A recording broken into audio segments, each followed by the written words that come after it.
Drama serial एहसान फरामोश। नवाल जो के घर में आया रिश्ता उसके लिए मान चुकी है, लेकिन दूसरी जानिब फलक जो के इस बार कबीर की जिंदगी अजाब बनाने वाली है। आने वाली किसकी मुकम्मल कहानी में आप सभी दोस्त देखेंगे। फलक जो के पहुंच चुकी है कबीर के पास। बड़ी जितनी ही अच्छी, छोटी उतनी ही बड़ी फ्रॉडन। फलक जो के पहुंच चुकी है कबीर के पास और वहाँ पर जाकर उसके पास से एक साइड पर हो जाती है, क्योंकि यहाँ पर कबीर को कॉल आ जाती है। कॉल के ऊपर बिजी होता है तो यहाँ वो परेशान हो जाता है कि यहाँ से फलक कहाँ पर चली गई है। फलक का छुप जाना और छुप कर उसके साथ ड्रामेबाजी करना कबीर को परेशान कर देता है। पीछे से आकर उसे अचानक से हाथ लगाती है। यहाँ पर कबीर की खुशी वापस आ जाती है। कहता है कि फलक कहाँ पर चली गई थी तुम? मैं तो परेशान हो गया था, कब से ढूंढ रहा था तुम्हें, कहाँ चली गई थी? ओ हाँ, मैंने देखा है आपको कितनी बेचैनी के साथ मुझे ढूंढ रहे थे आप। तुम्हें हंसी आ रही है, तुम्हारे लिए मजाक होगा। मुझे लग रहा था कि मेरी जिंदगी में अंधेरा आ गया हो। ये बात सुनने के बाद यहाँ पर फलक बोल पड़ते कहती है कि इतनी मोहब्बत करते हैं आप मुझसे। यही मोहब्बत आने वाले वक्त में बहुत ज्यादा डिमांड्स करने वाली है। जब शादी हो जाएगी तो उसके बाद कबीर की जिंदगी अजाब बनने वाली है। दूसरी जानिब ऑफिस में हमजा और नवाल के दरमियान आखिरकार लड़ाई शुरू हो ही गई, क्योंकि जिस तरह की हमजा हरकतें कर रहा है नवाल के साथ बिल्कुल भी अच्छा नहीं कर रहा।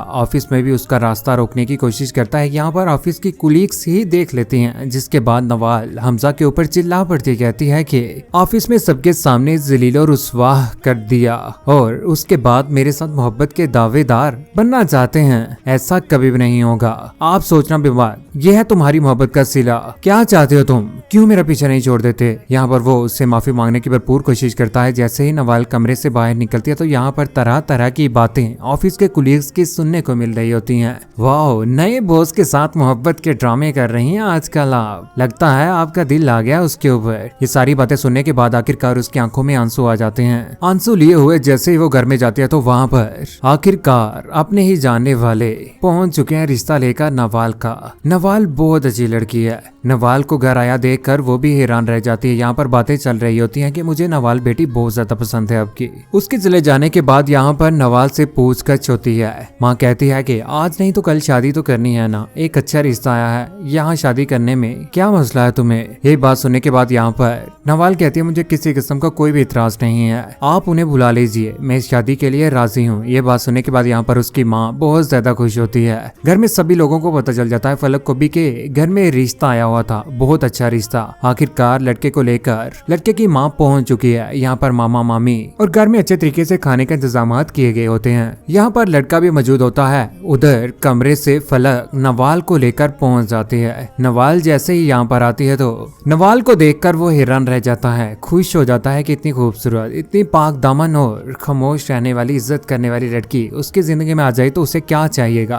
वो दोनों एक दूसरे को देख लेते हैं और एक दूसरे के साथ वक्त भी स्पेंड कर ही लेते हैं। उधर घर में फलक जो के वही गोल्ड का सेट पहन रही होती है। यहाँ पर नवाल देख लेती कहती है कि ये तुमने कहाँ से लिया है? कहती है कि मेरी किसी दोस्त ने दिया है, लेकिन उसे समझ आ जाती है कि आजकल ये कबीर को अच्छे तरीके से लूट रही है। आखिरकार शादी से पहले जब फलक और कबीर की मुलाकात होती है तो यहाँ पर कबीर जो के बोल पड़ता कहता है कि ये जो नवाल है तुम्हारी सगी बहन ही है ना, ये तुमसे बहुत मुख्तलिफ है, खामोश रहती है, किसी के साथ इतनी ज्यादा बातें नहीं करती और मासूम भी है, इसलिए मैंने तुमसे सवाल पूछा है। आखिरकार शादी की तैयारियां हो रही हैं। यहाँ पर निकाह और हक महर की रकम बहुत बड़ी लिखवा लेती है। यहाँ पर फलक भी शादी तो हो ही जाती है, लेकिन शादी के बाद तरह तरह की बातें, तरह तरह के मामलात घर में शुरू हो ही जाते हैं, क्योंकि यहाँ पर आलिया भाभी को लेकर फलक इस बार बहुत ज्यादा गुस्से में है। घर में चले जाने के बाद उसी के साथ पंगे शुरू हो ही जाते हैं। फलक उस घर में जाने के बाद उस घर की सारी जायदाद, प्रॉपर्टी, सब कुछ अपने नाम लगवाने वाली है। लेकिन दूसरी जानिब नवाल, जिसकी जिंदगी में आखिरकार रोशनी आ ही गई। जब से उसकी जिंदगी में वो लड़का आया है उसके बाद उसके साथ वो अच्छे तरीके से टाइम भी स्पेंड कर रही है और यहाँ पर वो उसी के ऑफिस में पहुंच जाता है, जहाँ पर वो जाकर उसके साथ मुलाकात करता है, गपशप करता है। वो दोनों एक दूसरे के साथ बैठे हुए बहुत ज्यादा खुश होते हैं कि ऊपर से हमजा आ जाता है। हमजा उन दोनों को एक दूसरे के साथ देखकर कहता है कि ये कौन है? यहाँ पर नवाल बोल पड़ते कहती है कि आपकी जरूरत कैसे हुई मेरे पर्सनल मामलात में बोलने की? बेहतर होगा कि आप मुझसे दूर ही रहें। उधर घर में आलिया और फलक की आखिरकार लड़ाई शुरू हो ही गई। यहाँ पर आलिया भाभी जो के भरपूर जान चुकी है उसे कहती है कि तुम्हें हम जो समझते ना, तुम बिल्कुल उसके मुख्तलिफ निकली। हमने सोचा था कि तुम अच्छे घर से हो। यहाँ पर उसे दिक्कत जैसे ही मारती है तो यहाँ पर तुकी देख लेता है। ये सारा का सारा माजरा आखिरकार वो उसे भी सुना ही देती है अपने शोहर को। लेकिन उससे पहले तुकीर जो के बोल पड़ता है, क्योंकि उसने देख लिया होता है कि यहाँ पर आलिया ने उसे दिखा दिया है। कहता है कि मैं किसी किस्म की कोई भी बात नहीं सुनूंगा, बेहतर होगा कि तुम उससे दूर रहो, उसके किसी भी मामलात में मत बोलो। यहाँ पर फलक अपने शोहर के आने पर उसके ऊपर बोल पड़ते, कहती है कि पहले तो बात जुबान से थी, अब तो हाथ भी चलना शुरू हो चुका है। आलिया भाभी ने आज मुझे धक्का दिया है, अब तो तशद्दुद तक आ गई है। ये बात सुनने के बाद यहाँ पर वो बहुत ज्यादा गुस्से में आ जाता है और सोच लेता है कि इस बार वो अपने तुकीर भाई के साथ बात करेगा। तुकीर भाई के पास बैठकर कहता है कि आलिया भाभी की मैं जितनी इज्जत करता हूँ ना, आप सब कुछ जानते हैं। इनफैक्ट के मैं उन्हें माँ का दर्जा देता हूँ। अगर वो मेरी बीवी के साथ ऐसा करेंगे तो मैं बिल्कुल भी ये बर्दाश्त नहीं करूंगा। उधर लॉन में काट रही हैं दरख्त। यहाँ पर आखिरकार फलक पहुंच चुकी है आलिया के पीछे। यहाँ पर जाकर कहती है कि इस बार मैं प्रॉपर्टी सारे के सारे कागजात आखिरकार साइड पे लगाने वाली हूँ। यूँ वो प्रॉपर्टी भी अपने नाम करवा ही लेगी।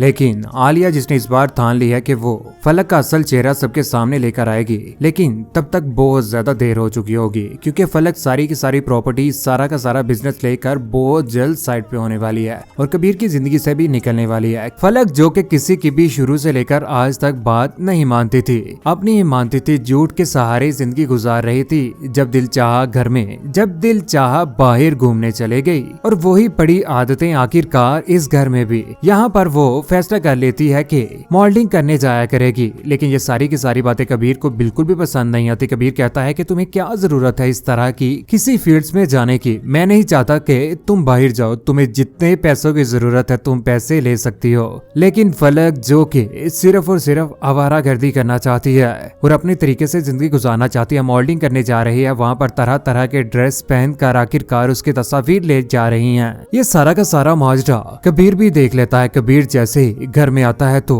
वो हैरान रह जाता है और उससे कहता है कि मैंने तुम्हें मना भी किया था कि तुम मॉडलिंग नहीं करोगी, उसके बावजूद भी तुमने ये सब कुछ किया। लेकिन फलक किसी की भी बात नहीं मानती और कहती है कि ठीक है, मैं सब कुछ छोड़ने के लिए तैयार हूँ। कबीर जो कि बहुत ज्यादा बोला, सारी की सारी प्रॉपर्टी सब कुछ देने के बाद खाली हाथ रह जाएगा और बाद में तलाक भी उसे मिल ही जाएगी। दूसरी जानी हमजा जो कि इस बार फलक की जिंदगी में आने वाला है और उसी की जिंदगी में आकर रंगीनियां पैदा करने वाला है। वो दोनों एक दूसरे के साथ शादी भी करने वाले हैं, जिसके बाद ये सारा का सारा माजरा जब नवाल को पता चलेगा तो वो बहुत ज्यादा हैरान रह जाएगी। कहते हैं ना, इंसान नेकी करे तो ऐसे इंसान के ऊपर करे जो इस नेकी का फल भी दे दे, और जिसके साथ इंसान नेकी करे उसके शर से बचना चाहिए। इसी तरह से हुआ। बचपन से लेकर आज तक सुल्ताना बेगम ने जिस तरह से उसे पाला था, उसी के उल्ट चलकर उसी की दुश्मन बन गई और उसके साथ शादी करने का फैसला किया, जिसके साथ उसकी बड़ी बेटी का अफेयर चल रहा था, जिसने बहुत बड़ा धोखा दिया था। आज सब कुछ होने के बाद एक न एक दिन दोबारा से खाली हाथ होकर रह जाएगी। बुराई का अंजाम बुरा ही होता है। नौकर की बेटी आखिरकार जब उसे इज्जत मिली तो वो हसद करने पर आ गए, अपने आप के ऊपर आ गए, गरूर करना शुरू कर दिया। लेकिन एंड में बहुत ज्यादा बुरा होगा इसके साथ। कौन को चाहता है कि फलक के साथ बुरा हो, जिसने ना तो अपने शोहर की किसी किस्म की कोई बात मानी, ना ही माँ की। शुरू से लेकर आज तक झूठ ही बोलती आई थी। नवाल और उस लड़के की शादी हो जानी चाहिए। अपनी कीमती राय का इज़हार नीचे कमेंट सेक्शन में जरूर दीजिएगा। चैनल को सब्सक्राइब करने के बाद बेल का बटन जरूर दबाइएगा। अपना ख्याल रखिएगा, दुआ में याद रखिएगा। अल्लाह हाफिज।